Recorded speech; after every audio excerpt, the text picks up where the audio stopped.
On returning to Ulverston and pondering his future career, his former maths tutor told him of a vacancy in London. John Barrow promptly got the job teaching maths at Greenwich Academy, mainly to the sons of naval officers, and over the next 3 years he found himself rubbing shoulders with London's elite and tutoring their children to supplement his income. One of his students was George Thomas Staunton, a 10-year-old boy with a remarkable aptitude for languages. He was the son of Sir George Staunton, a Galway doctor and lawyer who had been Attorney General of Grenada. Staunton accompanied the experienced diplomat George Macartney to India, and they oversaw the Treaty of Mangalore, ending the Anglo-Mysore War in 1784. Macartney's previous roles in Russia, the West Indies, Ireland and India marked him out as the obvious choice to lead a new embassy to China. He chose Staunton as his secretary, and Staunton chose John Barrow to be controller of the household, a very practical kind of administrator. However, there was a problem.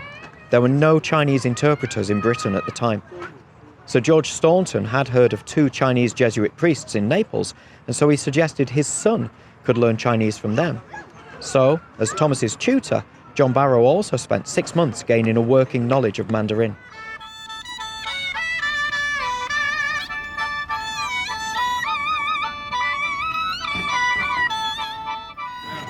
Britain's trade with China was unbalanced, and it was all carried out by private merchants. The British East India Company were only allowed to deal with a handful of Chinese merchants, known as the Hongs. And also, they could only do so for a few months of the year and from the confines of their warehouses cum residences here on Shamian Island, a European enclave on the outskirts of Guangzhou city walls. The Canton system was brought in 1757 to protect China's business interests and to limit exposure to foreigners. Britain's imports, including tea, silk and porcelain, cost twice what they exported to China, and the rest had to be paid for in silver, global supplies of which were being rapidly swallowed up by the Middle Kingdom. The Macartney embassy was a bold move to gain a preferential trade deal.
John Barrow's lifelong drive to increase his knowledge spanned commerce, calculus and the classics, which he studied in Greek and Latin.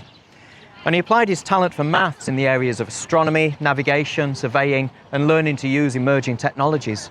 But he also valued ethnography and geography. He was the very embodiment of the Age of Enlightenment, and, by his own admission, he couldn't sit still.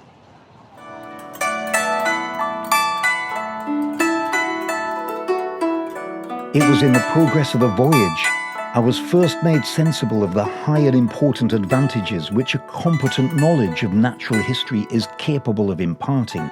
To me, thus instructed, every living creature, however contemptible it may appear to common eyes, every plant that grows, from the stately tree of the forest down to the humble moss, every stone from the sparkling diamond to the dull pebble that strews his path. In short, every object in the creation, however insignificant in ordinary estimation, is capable of exciting in the naturalist a lively degree of interest.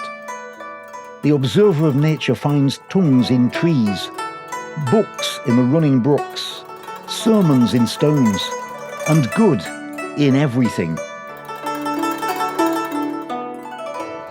Scenes which would have been daily experiences for the young John Barrow, growing up in the far north of old Lancashire, between the sweeping sands of Morecambe Bay and the rugged crags of Lakeland.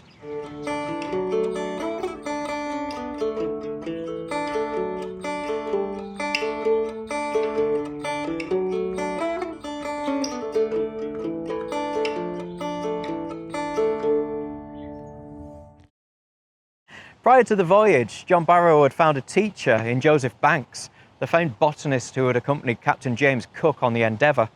He learned all about the Chinese plants that Banks had introduced to Kew Garden, and he learned about classification and identification from a true master.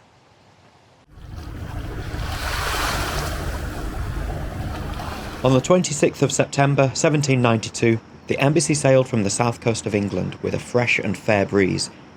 The Macartney Mission consisted of over 600 people. Initially, they and the country's gifts for the Emperor were split over 3 ships. The Lion, a 64-gun ship of war. The Hindustan, an Indiaman, the term given to ships owned by the East India Company. And HMS Jackal, a 10-gun brig. The Jackal was separated from the rest of the squadron after a storm blew up. It was replaced by the Clarence brig, but rejoined the squadron after repairs. They sailed for 8 months, past Madeira, Tenerife, across the Atlantic, south along the coast of Brazil, then used the trade winds to head east, past the Cape of Good Hope and across the Indian Ocean.